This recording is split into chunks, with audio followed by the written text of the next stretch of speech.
Welcome to the Unlocking Senior Resources podcast by Leave the Key. I'm Larry Wagner, and I've spent 30 years working with seniors where I was a certified senior advisor and the last 15 years in the home buying industry as a certified senior transition specialist, where I specialize in dealing with seniors going through a transition in their lives. This podcast is for seniors, those with seniors they love, and people who work in the senior community. In each episode, we bring on a guest who works to improve the lives of seniors. This podcast is your key to unlocking senior resources.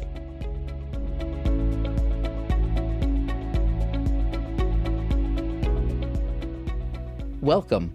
Today we're here with Jackie Cara from Cara Law.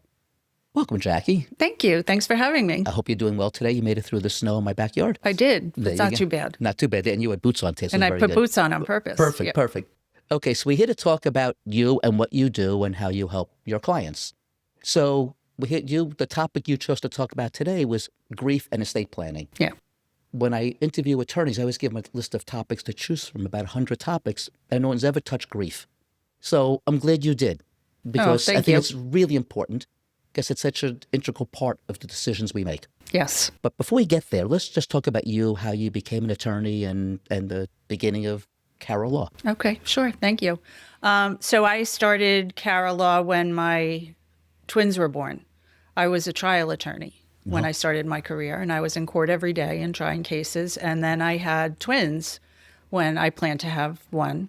You didn't plan twins, I knew ahead of time that they were twins, but yes. So I had twins, and they both had special needs. They were born premature, and they were both born with special needs. And I knew I didn't want to go back to trial work. Right. I really wanted to be able to devote a lot of time to what they needed, and they needed a tremendous amount when they were very young. And through that process, I met a lot of parents like myself.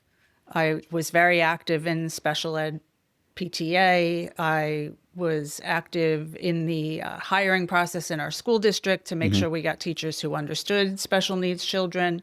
And then, of course, went through all of the agony of advocacy for my own children to get them the services they need in school. And then I did that for other parents as well. So initially, I started a small special needs practice, and that's how my firm began. Interesting. Both with the focus on how I could be there for my family and also continue my career. And then with a focus on, well, what was interesting and important to me at the time. When I told you I'm going to ask you how you got into where you are today and started Cara Law, you said I have a very interesting story. We didn't discuss it. That is a very interesting story. We deal with seniors. This podcast is about people who work with senior citizens and so on. And I find everyone has gotten, I'd say literally every person we've interviewed has gotten there through some life experience. Yes. They didn't just happen to stumble into the universe dealing with what you deal with or whatever other senior kind of related business they're in. Something brought them there. And usually it's a senior. In your case, it was the junior. Yes, it was the kids. So how many years ago was that? So they're 28 now. Okay, so it was a few years ago. They're doing very well. Yes. That's good to hear. They're 28. It does happen. So if you have twins out there, just hold on. It's going to be okay. Right. So they're 28 now and doing extraordinarily well. That's wonderful. I think they're doing as well as they are because, not necessarily because of me, but because we were able to get them the services that they needed when they were young and make some good plans for them to support them as they got older. So that's how I started. And as they got older, I wanted to add some things to it. So I started doing guardianship work.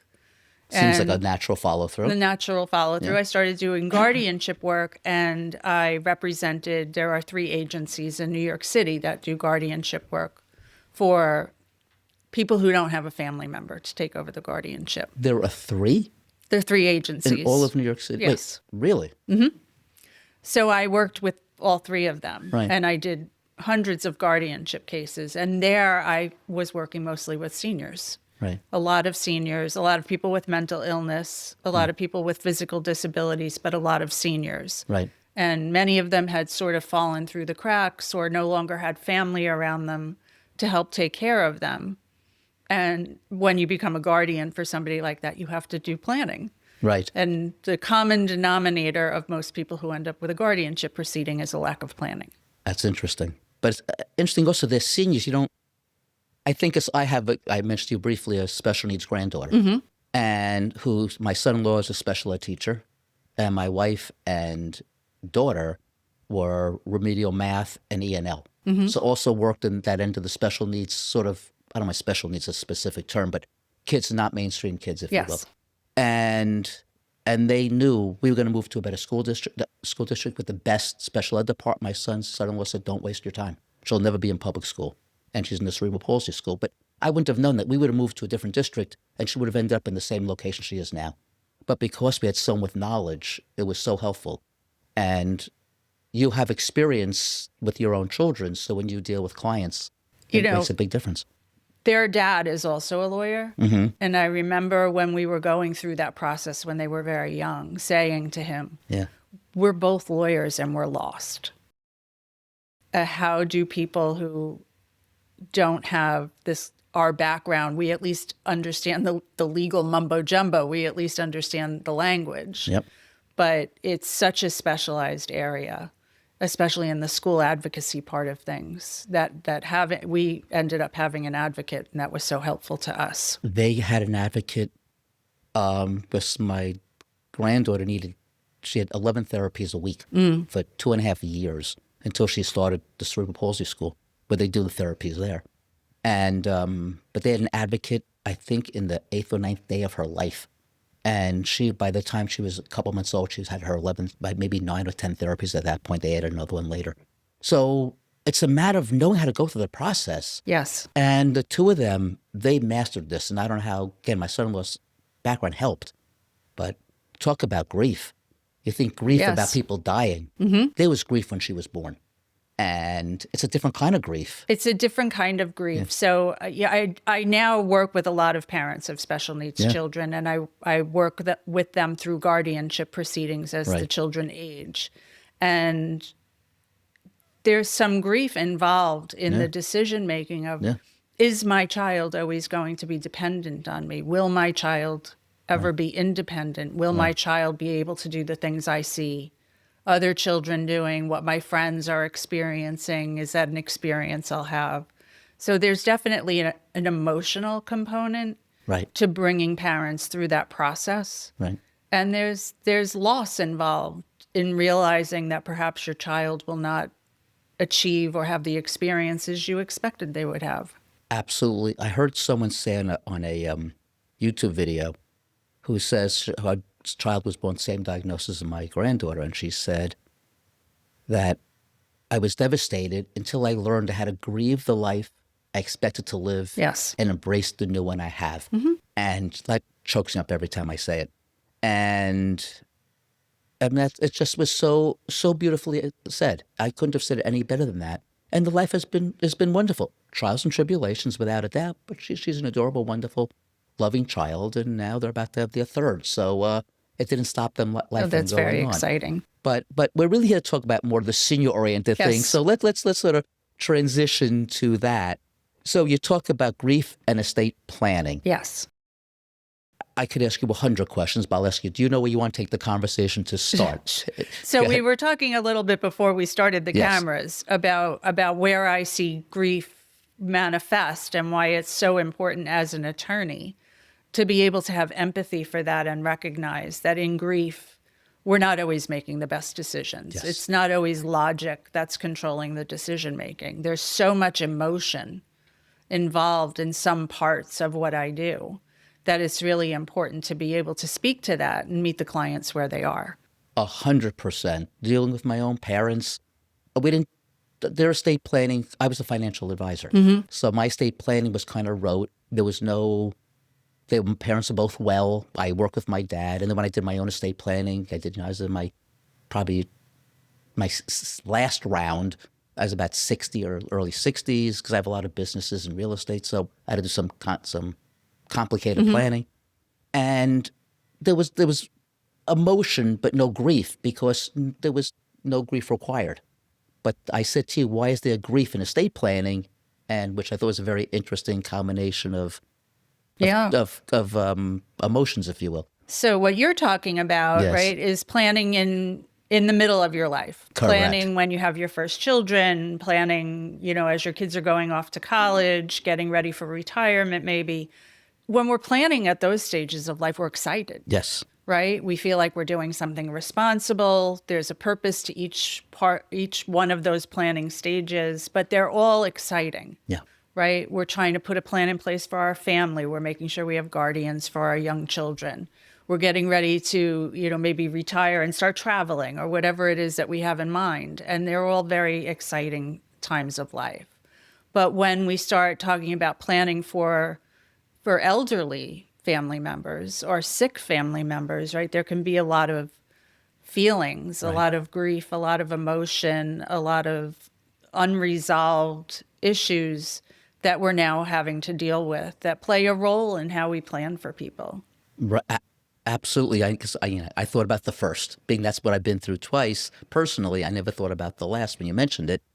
I wanted you to talk about it today.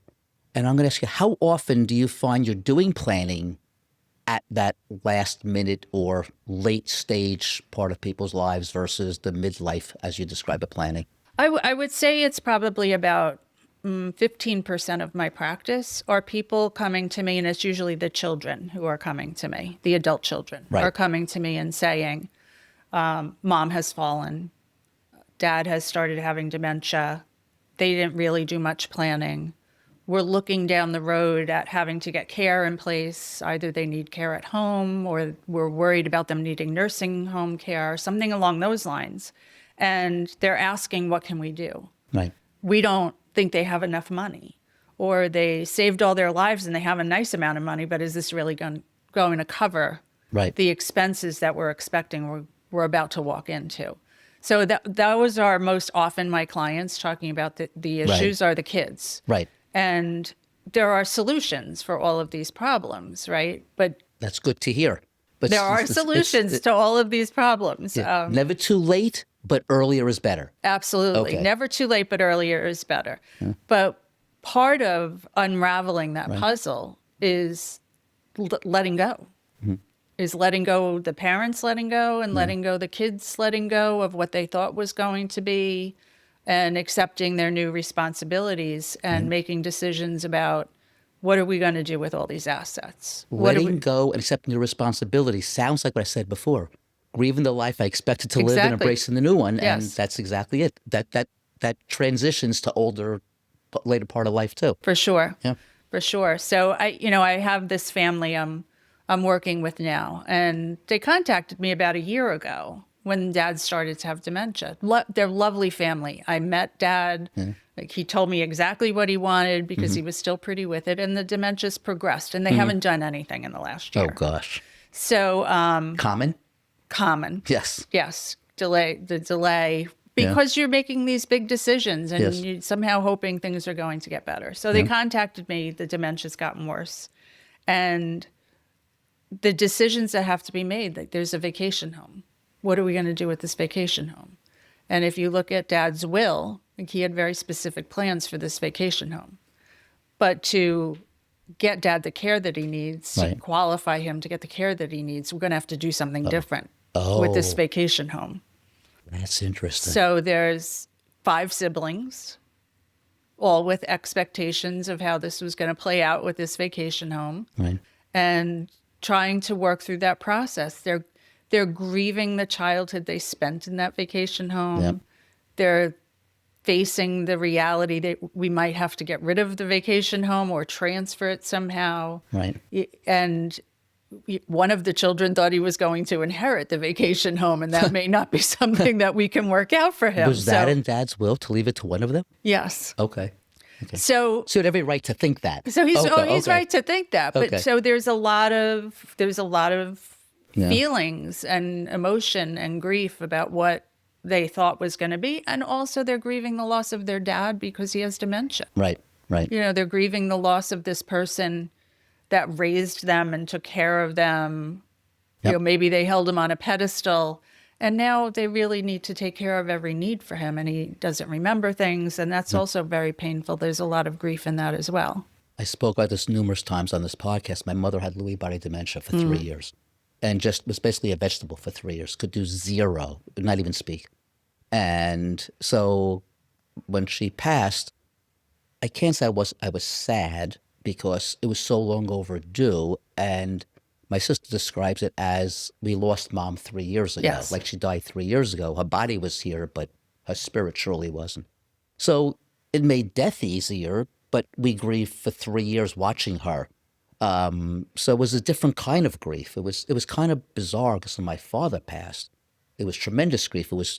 He was well, 12 days later he was gone.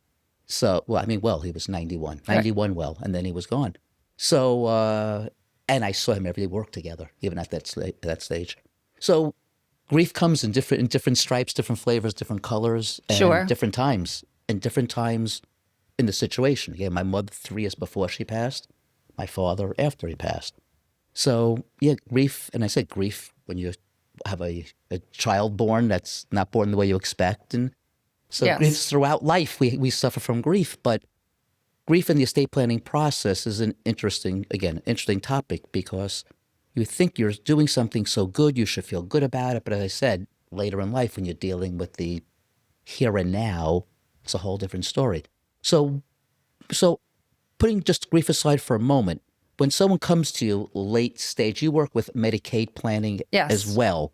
Long-term care Medicaid planning. Long-term Yep. care Medicaid planning. So if someone comes to you late in the game, how much Medicaid strategy can you implement if it's a person with some level of means, but they haven't done the proper planning in advance? So first, it's important to understand what they have. Yeah. Because people sometimes make a lot of assumptions about Right. what's at risk. So Yep. it's important to sit them down and actually go through what their assets are.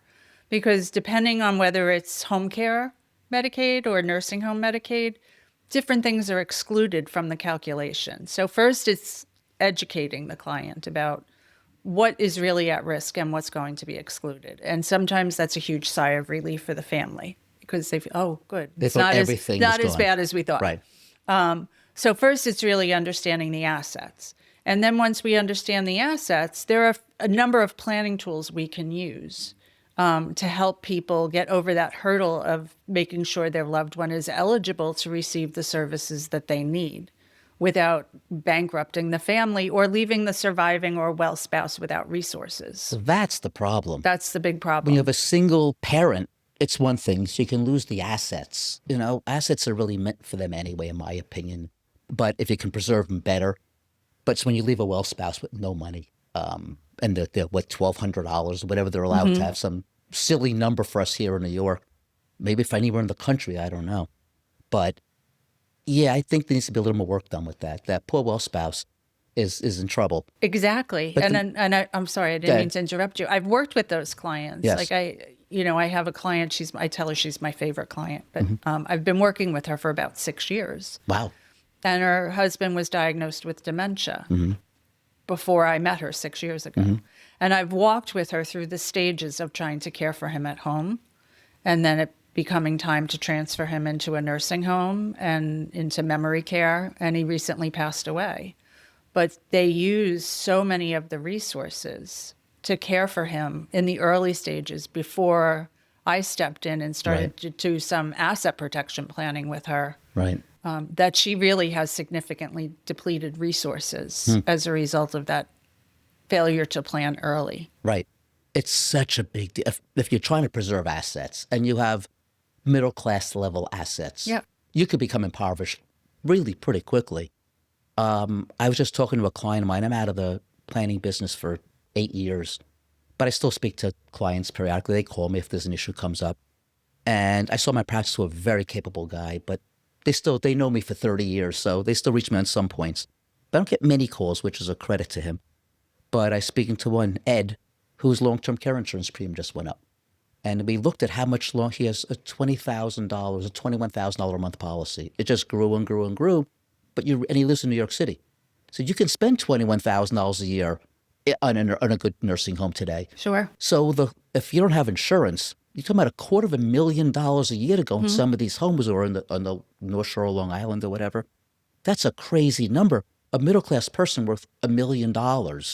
That's 4 years and you're impoverished. So planning is so critical. It really is. And I find I'm chuckling a little bit at your story because I find this is a common denominator with so many of my clients, right? They worked hard. They had jobs where they have good pensions, great retirement benefits. You know, they still have some medical benefits covering them. And when I tell them what their net worth is, they don't believe me. My wife. Because she was a school teacher. Yes. My mother is a school teacher. I'm like, Mommy, you have quite a nice nest egg here. And she doesn't believe me. But they don't realize both how wealthy they are and how vulnerable they are because it's so costly today to take care of somebody, especially once they need full-time care at home or nursing home. And like you pointed out, you could have $1 million in assets and really deplete your assets significantly without some planning. Right. And depending on your income situation, $1 million only takes you so far. It does. And under normal circumstances, without needing special care. So once you then spend even half of that and leave your spouse with only $500,000, suddenly your spouse is in trouble. Again, depending on the income. A lot of people have enough income to live. School teachers oftentimes live off pensions, Social Security. That's fine. But it's the rest of the people. What percentage of Americans don't have a pension plan today outside of their 401k? I think it's 80%. I think it's very, very high. It used to be, I think, 20%. And it's turned like probably since the 80s, I'm guessing. So those people are really, if you weren't a government employee, you pretty much don't have a pension plan, maybe a union worker, other than a 401k, which is your own savings.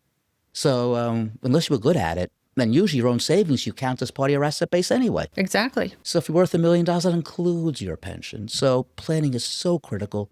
We live in too expensive an area not to plan. It's true. And people come to me with these extraordinary net worth. And so much of it is house. Yes. Right. Yes. So much of it is house. So figuring out, you look on paper, they have $2 million. Yes. Net worth is $2 million, but half of that is house. Right. So figuring out exactly what of the rest of it is vulnerable. Right. What can we protect and what can we make sure we're leaving for the surviving spouse is such an important conversation. A typical senior doesn't have a retiree, doesn't have oftentimes a mortgage any longer. Yeah. And an average house in Nassau County, an average house is worth over $800,000. Yes. So that means they have $800,000 worth of equity right there in their house. And that's if their average house.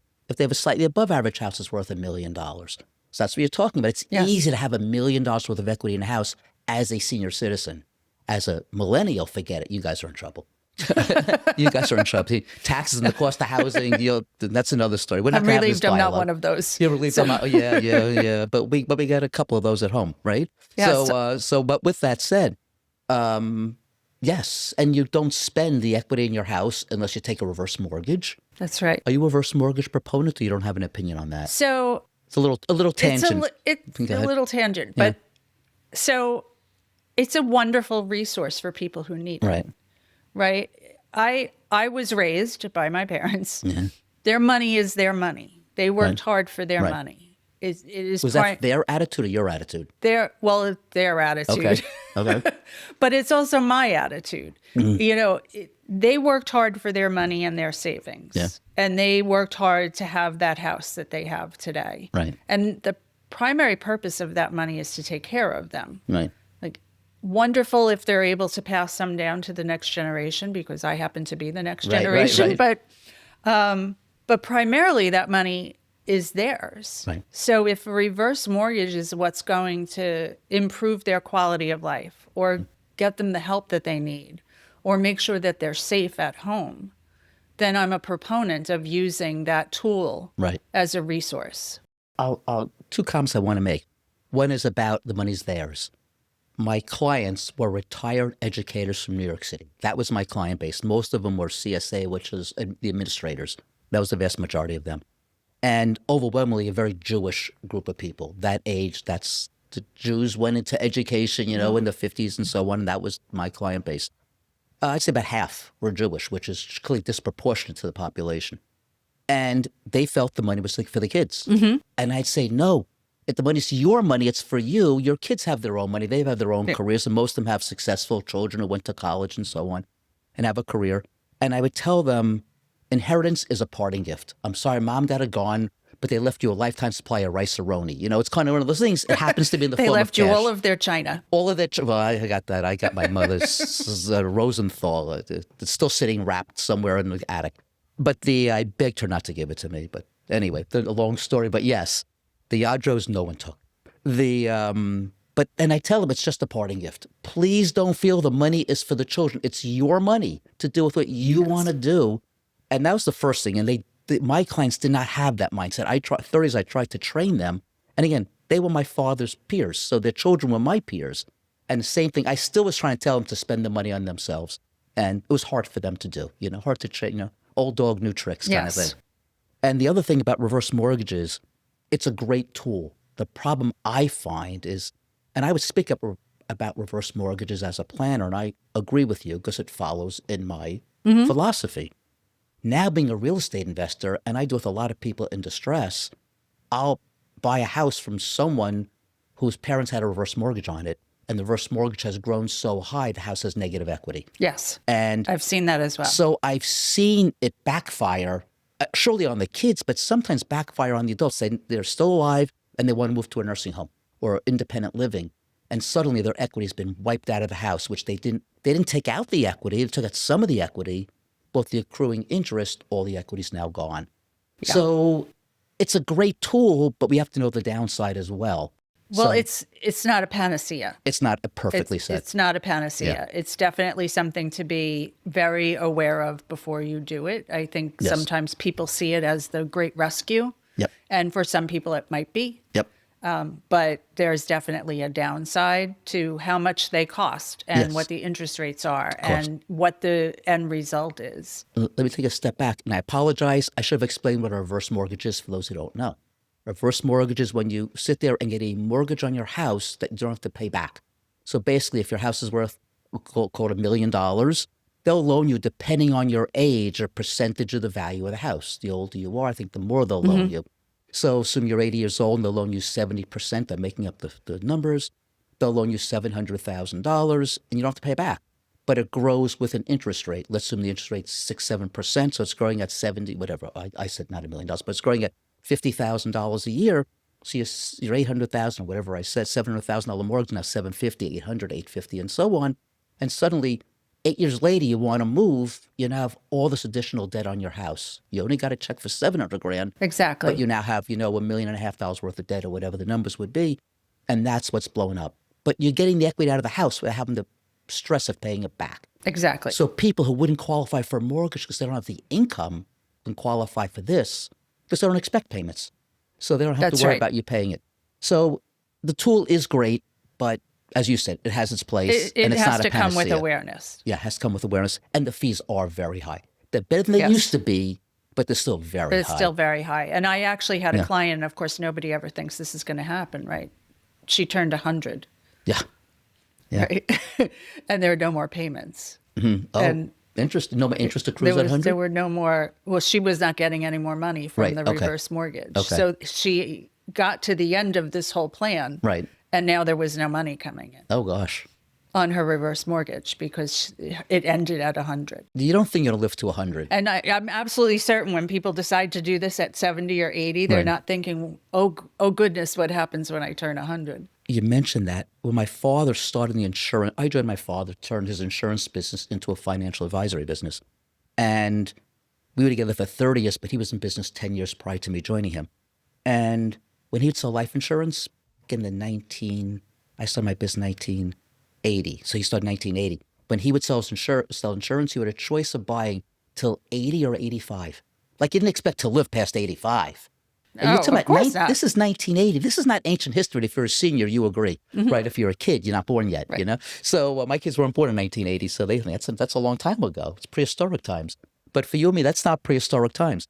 So it's mind-blowing that you didn't expect people to live, you want to get possibly till 80 or 80, not past 85. You're not going to live that long. And now living to my father was 97. Yeah. So who would have thunk, as they say. Yeah. My mother's 86. She plays bridge, canasta, and mahjong, and all of her compatriots that she plays with, they're in their 90s. In their 90s. Yeah. That's what I said. You said you lost your father at 86, I think you said. 86, yeah. That doesn't seem old anymore. No, it doesn't. It used to, but not anymore. So, but So we're sort of bouncing around, but there's so much material to talk about. It's mind-blowing. But so we talked about the times that people do their planning and when grief has its place. And the later in life you do it, the more grief you encounter because you're in the thick of things at that time. So it pays to plan early for multiple reasons. One is you avoid the grief during planning, which probably helps you make more rational decisions. Yes, it absolutely does. Number two, the benefit to planning early is you get more benefit by planning early. Yes. Especially if you need something like Medicaid or so on. Planning late is... There's so much more we can protect. So much more, that's well said. And plan for if you address it early. Hi, I'm Larry. And I'm Ben. We're the father and son team of Leave the Key Home Buyers, and we want to buy your house. We specialize in working with seniors who are transitioning out of their homes, and we understand what you were going through. So if you're considering selling your home and would like an alternative to the traditional overwhelming process, reach out and see how we can help. Do you have an outdated home? No need to update anything. Have a home that needs repairs? Don't bother with repairs. Don't want to take everything with you? Leave whatever you want behind. Dreading the headaches that come with agents? Sell your home without paying a commission. Dreading prying neighbors, attending open houses, and passing judgment on your home? No need for public showings. When you sell to us, you'll have all the certainty of closing on your timeline, not someone else's, and there's absolutely no pressure. Visit leavethekey.com or call us today for a no-obligation offer at 631-388-7771 if you want to sell your home today. I occasionally, it's funny what you said about the mentality of the clients that you worked with. Yes. They think all the money is for the kids. There's a spectrum of that. Okay. So I have lots of clients who are at all of this money is for my kids. Right. And I'll eat tuna fish. Right. And all of it's for the kids. And then I had a client once who told me that his goal was to write one last check to the funeral home and have it bounce. Right. He had no interest in what went to his kids. He was going to enjoy himself. And most people are in the middle. Right. Most people are somewhere in the middle. That's a good place to be. They appreciate the money is there to help them. And then they hope and plan that they can leave something for the kids. And that's the biggest motivator for people coming in to do Medicaid planning, is they really feel like it's important that they can do both. Mm-hmm. They now have the resources where we can afford to do some planning where we're protecting the kids' inheritance, but we're making sure you're taken care of also. Okay. And that's the greatest benefit of advanced planning. Right. That's very good. Because, I started planning when I remember, shame on me, my wife and I talked about her getting pregnant when we were early in our marriage. I said, we have to do some estate planning. We had nothing, but more than anything, we needed a guardian for the child we wanted to have. Yes. And only once he was born did we do the actual will and so on and so forth. So even though I knew better, I still didn't get around to doing it. And you really want to do it before you have a child. You want to do it before you need it for Medicaid purposes. Yes. You don't want to do it before. And that's the key. It doesn't matter what planning you're doing. Too late is not as good. Number one, you're exposed before the planning. If something happened to my wife and me, my son would have had no legal guardian, like that, no guardian that we would have necessarily chosen. The court would have chosen a guardian for him at that point. And that's not what you want. And and I try to tell people the big point of estate planning is taking control of your decision making. Like all of the decisions we make together in who is going to make medical decisions, who's going to be your power of attorney, who's going to be the guardian for your children, who might manage the trust for your children, whatever those questions are. If you don't make those decisions, somebody else will make them for you. And you may not like the decisions that person makes, whether it's a judge or, a family member or, the court getting involved. Somebody is someday going to have to make those decisions. Correct. And I'd rather it be you. And those decisions are during your life or after your life, because it could be who's the administrator of the estate. That's right. If there's no executor appointed, if there's no will. Mm-hmm. He may choose someone you wouldn't want to manage your estate. So, and if it's while you're alive, who's making your medical decisions and so on. And those are real issues. Yeah. And I don't know how to phrase the question. How many people come to you later than they should come to you? Most. I was debating, I don't want to phrase it Most. carefully. Most. Right. I said, I mean, how many people come to you to do a guardianship before they have a child? Oh, most of Anybody? the people that come to me for guardianship, their child is either already 18 or older, and they've run into a problem Okay. that all of a sudden they've realized, oh, we really need to do this. Right. Because there's some issue that's come up, or they're about to turn 18 and Right. a little bit of a panic. Isn't that a guardianship kind of late? The guardianship for the 18-year-old if something happened to them? Well, so for a guardianship proceeding for a special needs child. Oh, for a special needs child. Right. Okay, yeah. You need to do that when they're Got it. 18. Okay, for special needs. So, Okay, yeah. I didn't realize that. But for a parent, Right. Yeah. which is the other Right. sort of the other side of the coin where I'm doing guardianship work, is now this is a parent who hasn't planned. You know, I never think of guardianship for a parent. Mm-hmm. I think of power of attorney. I never thought of guardianship. Explain that. That's Sure. interesting. Because I thought power of attorney gave you the ability to make the decisions on behalf of that senior. So a few things happen. Yeah. This is where I see guardianships. A few things happen. Either they did some planning, Right. and there is a power of attorney and a healthcare proxy, Right. but they've failed for some reason. Either the person they appointed has died Mm-hmm. or is unable to step into that role. They didn't name backups, which is a big Okay. no-no in my firm. I always Yeah. tell people I want 3 backups, belt and suspenders. I like to 3 people or 3 three pe- backups? 3 people. 3 people, that's what I name the do, too. person and at least 2 people after right, that. Right, okay. If you can, if you have Right. those people. But either they have failed to name a backup, or people have failed to have a power of attorney or a healthcare proxy, and now there's a problem. Right. So that's when you see guardianships happen, Okay. right? By statute, there's a family tree of people who are allowed Yes. to make medical decisions. And I always tell people, it's great when you name your spouse. That's who it would be anyway. The problem is when you have 5 kids. And now all 5 kids are equally allowed to make medical decisions. And now you have a mess. And now you could end up with a guardianship because there's not a decision maker. Oh, that's interesting. So you could appoint all the kids. No, you only appoint one, but if you fail to appoint, Right. Oh. if you have no healthcare proxy, Right. state law is your spouse, your then children, your children but you have 5 equally. children, right? And they never And they all agree. have priority.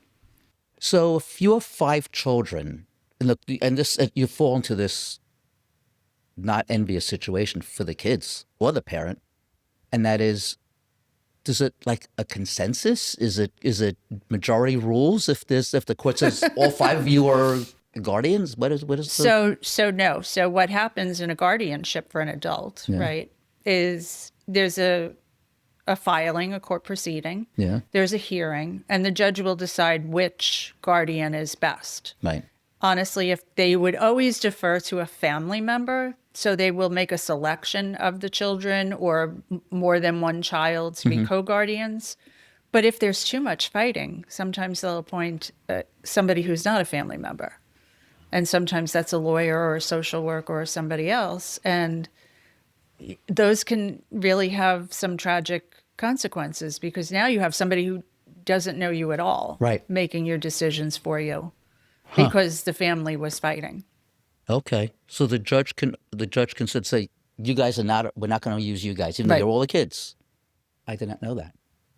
Yeah. I love doing this. I always learn new things. things. So I always tell people you really don't want to end up with a guardianship No. because now the court's really in the driver's seat of all the Right. decisions. Right.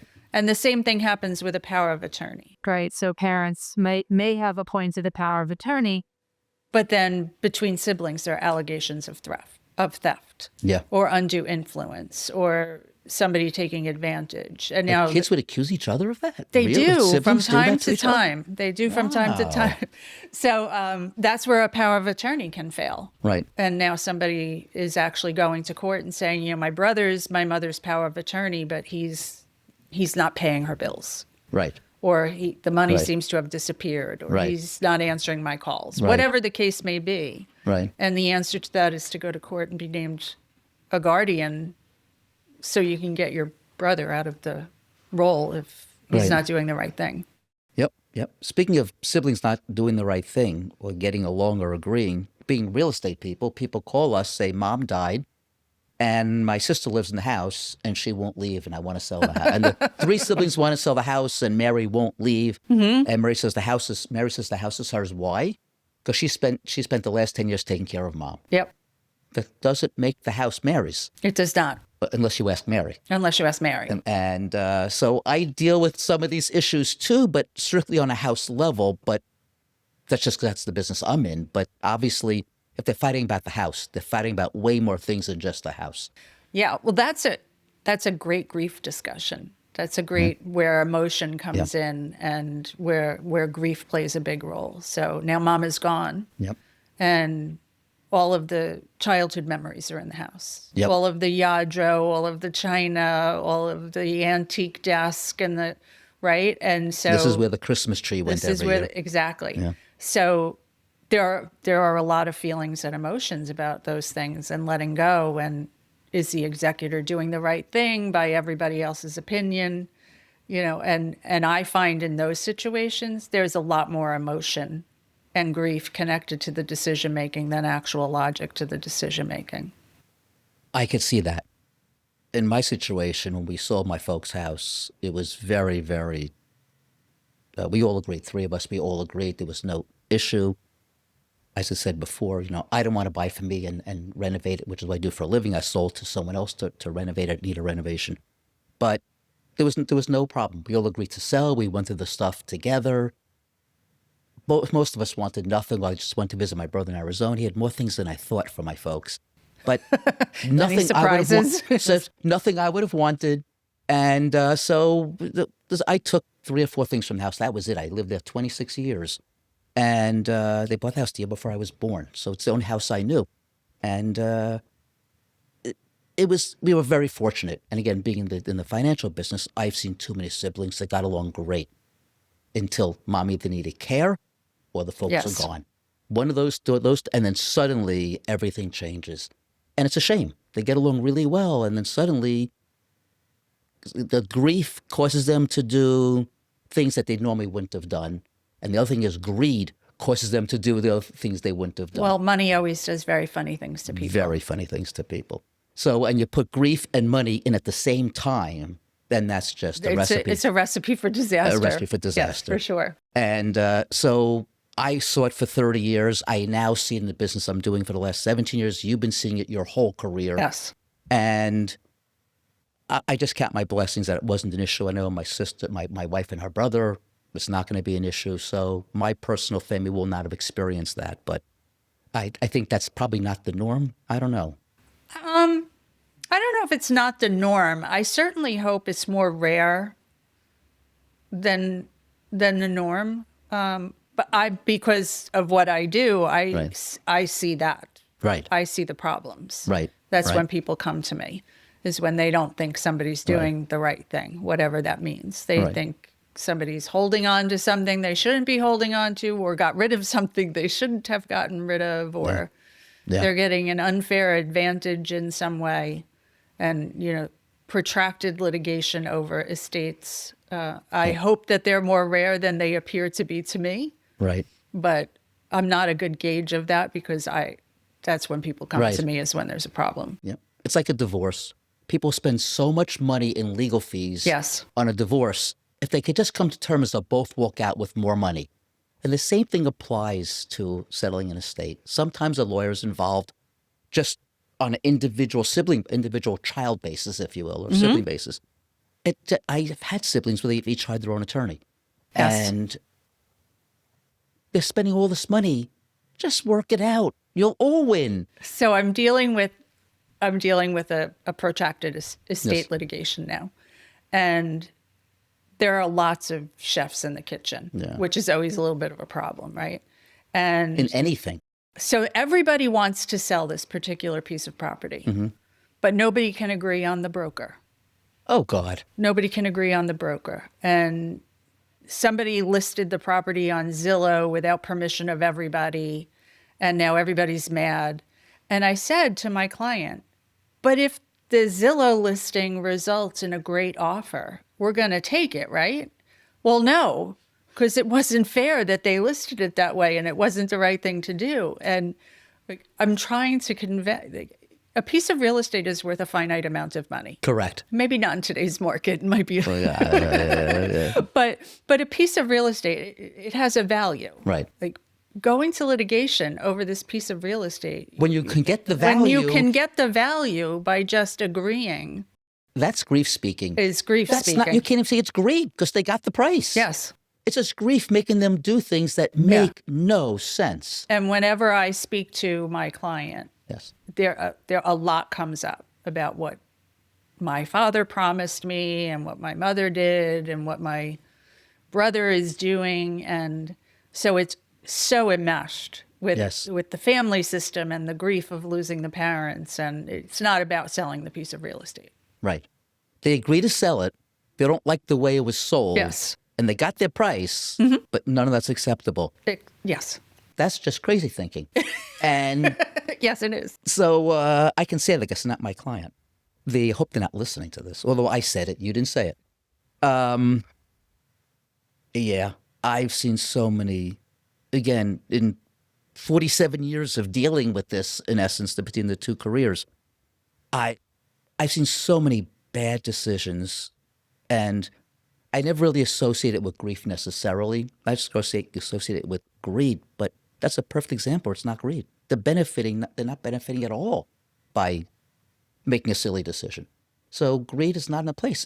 Grief is making them do something irrational. So if we move to the, post the parents have died now, period of time, and people react all different kinds of ways to a death in the family. Right. I have people that call me and say, my mother died this morning. What do I do with the will?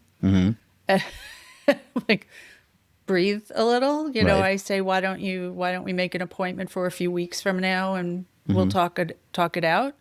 And then I have people who it's 2 years later and they just couldn't bring themselves to deal with it. When they have trouble walking through the process. And because there's so much grief attached to it. You say, Mom died yesterday, and let's work through it today. I had a client that called me. My husband's going to die in the next couple of days. Can you send me the beneficiary form? He wasn't even dead yet. Yeah. And she's calling for the beneficiary form. That one really disturbed me. That one disturbed me. Yeah. That was a person that had no grief whatsoever. No grief. No grief whatsoever. That's so that to me is the most extreme. My whole office, we just looked at each other like, what? That threw me for a loop. Yeah. I was at a point where this is probably 25 years ago. I remember where I was sitting when I took the call. It was so ingrained in my brain because it's so foreign to me to be so detached. Although maybe detachment was a form of grief. Well, I never thought about that. I think that's part of it too. Yeah. Is, the inability to think logically or clearly and just sort of going through the motions takes over for some people. Yeah. And yeah. So it's possible. I'm going to give her the benefit of the doubt that that's what was at work. Well, after all this time, I think I'll do the same thing. That it was grief speaking. Grief caused her to be that way, which is interesting. I mean, they got along very well. It wasn't like they were on the verge of getting a divorce or anything. So that's quite interesting. Okay, that was. I feel much better because I liked the two of them, and I was really upset by that. So I'm going to go with this. Let's call it detachment and grief. We're going to call it detachment and grief. Yeah, I'm going to go with that. See, it's making me feel better. Ooh, you should be a therapist. Okay, so but you were saying, I think I interrupted you with that story. Where were we on that? My head really is still sitting in this story. Man, oh man, how people react to grief after. Yes. It's sort of. The process is to go through a checklist. You do this, you do this, you do this, you fill out this form, you go to this bank. These are the steps that you take. It's fairly straightforward for the most part. And I've been walking clients through this process for most of my career. And when my father passed away a couple of years ago, and now I'm walking through this process for my mother, really, to take care of my mother, it's a whole different experience. I have a whole different perspective on what my clients are experiencing and why sometimes they don't get me that piece of paper for a long time, or they have trouble making a decision that should be pretty straightforward. Is, it's a whole different ball game when it's your family member, your parent. You're doing it for your family to walk through those steps. Because I found myself at times really having trouble figuring something out. Jackie, how many times have you done this? That's Why right. are you having trouble? And it's because it's mine. It's my family. So working with you is like working with a barber with a good haircut versus a bald barber, right? We want someone who appreciates a good haircut and knows what it's like to get a good haircut. You know what it's like to go through the process. Yes. And that puts you in a unique situation. I don't say unique, but in a different situation than a young person whose parents are still hanging around and, traveling and going on cruises. And you've experienced exactly what they're going through. You're going through the same grief of going through as they're going through, and you've gone through the same process they're going through. Yes. So you understand on a non-attorney level, but on a human level. I remember one of the podcasts we did, the word human kept coming up. And when you're doing estate planning, that's an important component, and some grief is a part of being human. Absolutely. And being a lawyer, doing the documents is not the human part. Maybe what you write is, put in the documents Right. is, but just preparing them is not, but filling out a beneficiary form is not, but part of the process is. And when you told me that, it would make such a difference, because I worked with my estate attorney I worked with for both my folks, still had both his parents. Mm-hmm. And in hindsight, I think it would have been a very different experience if I worked with someone like you who have been through the process. So it's an unfortunate way to make you more appealing to me as an attorney, if I were going through the process right now myself. Mm-hmm. But I really think that it makes a big difference. I think it makes a big difference. He was very scripted in the way he told me to do everything. Yes. And I think that's also, one of the things that makes me unique on the special needs Yes. end of the spectrum, or dealing with disabled family members, is I have. Right. Most attorneys who do that don't have that in their lives. Yeah. So I mean, my specialty in that area came from figuring out for my own family. So I have a special affinity for those families who are coming to me and walking through that process. But it's true, when you've helped a family member go through a personal experience as an attorney, it definitely informs the way I deal with and advise my clients. So I think that's where just life experience in general comes into a good selection of somebody to work with. Absolutely. I work with someone on my team who meets with the homeowners. Mm-hmm. And sometimes I know I'm just the right person to walk in the door instead of him, because he's 30, I'm 67. Mm-hmm. And most of the people we deal with are they're either senior citizens, or it's the kids selling the parents' homes they passed, or helping the parents sell their homes. I would say we buy houses with green shag carpet and dark wood paneling. Oh, yes. So, right. Ours was orange, but I remember the shag carpet was orange. Shag carpet. Ours was orange. I always said orange, but more houses are green, so I changed to green. You even heard me switch from orange to green. That's very funny that you had orange. Like, what were we thinking? What were my folks thinking? It was beautiful. It was beautiful. In 1974. It was the 70s, absolutely.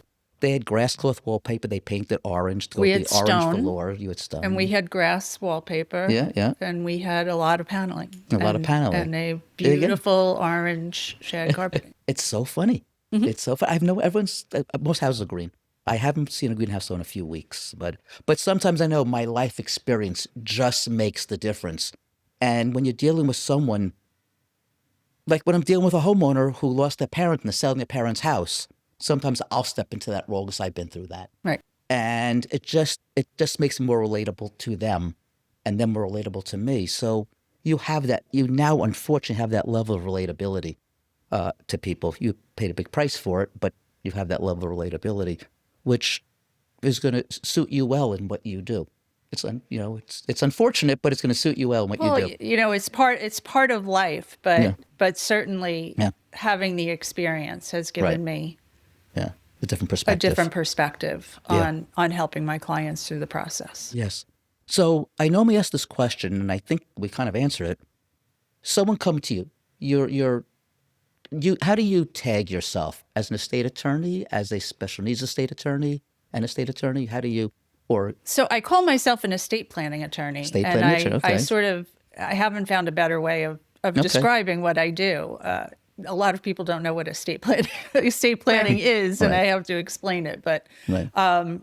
and I call myself an estate planning attorney because I sort of represent Right. a broad spectrum of people. Who are on the spectrum, off the spectrum, to use that word Exactly. again. Yeah. But I also work with families who are trying to make sure their parents are safe and getting the care that they need. Right. And the origin of both of those in my practice sort of comes from the same place, is working with people who either can't plan for themselves or haven't planned for themselves that now need to be taken care of. Right. So absolutely. So the question I was going to ask you, but again, I think you answered, you're not the only estate planner on Long Island. I'm not. You're not even the only estate planner, right? So with that in mind, what differentiates you from other estate planners? Well, I think there are a lot of estate planners who have personal experience, Right. especially on the special needs side of things. But I definitely think having that experience myself, I see it Yep. take the fear when I can say, I've been through that with my own child. It takes the fear out of the conversation. Right. The feedback I constantly get from people is that I explain things in a way that makes it accessible. That's huge.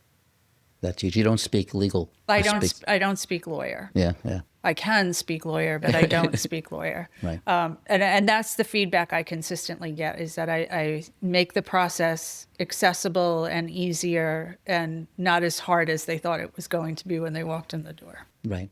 Well, that's a wonderful differentiator. The first one we had covered, and that was one I would have used. But that second one is huge. I've spoken to a number of lawyers here, on this podcast, and I know the stuff's going over people's head, and I have to bring them down. So that we haven't had any of that today. We haven't really been technical. This is more of an emotional, again, back to that human kind of level dialogue. But this is really a way for people to get to know you who listen to this podcast, and that is that you've been through it on the special needs side. You've been through on the estate settlement side. You've been doing this for 30 years. Yeah. Or 28 years. So it's a long time. So you seem like a logical person to call if I need this plan. It's a pleasure sitting across the little table from you. So the question, how do people get hold of you? Let me ask one question first. What's the biggest takeaway you would want someone to get from this podcast if they tuned in now? Get some information. Okay. Ask the questions, schedule a consultation, Yeah. but get some information, because I think the biggest obstacle for most people when they walk in the door is they're misinformed. I absolutely believe that. They are scared, confused, nervous, have preconceived notions, and I can dispel most of them because they heard it at the gym, or they heard it from their friend, or my mother hears everything over the bridge table. Right. And then they take that home, and I try to break through that confusion and explain things to people in a way they can understand that's relatable to their life experience today, and make things more clear for them. Yep. And rather than fumbling through confusion and uncertainty, ask. There you go. And you didn't use a single acronym today. I had to ask for clarification. That's proof. No, you did. You brought up reverse mortgages. I did. realized That's you why had I to had to explain it. That's that right. wasn't even me. That's my fault. I'm sorry. So question, how do people get hold of you? So I have a website. My firm is Cara Law, www.JackieCaralaw.com. I also have a phone number, 516-217-9200. You want to repeat that? Make it easy? Sure, 516-217-9200. Very good. And is there an email you want to give, or no, they just go to the website? They'll If reach they you go to through the website, there's a form they can fill out. There's Perfect. a little chatbot Jackie that pops That's up, and it. they can Chatbot Jackie. ask their question that way. Very good. Jackie, it was a real pleasure. I'm so happy you came on the podcast today. Thank you for asking me. Wonderful. Have a great day. You too. Thanks for listening to this episode of the Unlocking Senior Resources podcast by Leave the Key. If you've enjoyed this episode or found it helpful, don't forget to subscribe, leave a review, and share this podcast. We specialize in working with seniors who are transitioning out of their homes, and we understand what you are going through. So if you are considering selling your home, and would like an alternative to the traditional overwhelming process, reach out to see how we can help. When working with us, you can sell your home in its current condition, there is no need to remove unwanted items, and you control when the house is sold, along with so many other advantages. Visit leavethekey.com or call us at 631-388-7771 to learn more about our senior home buying process.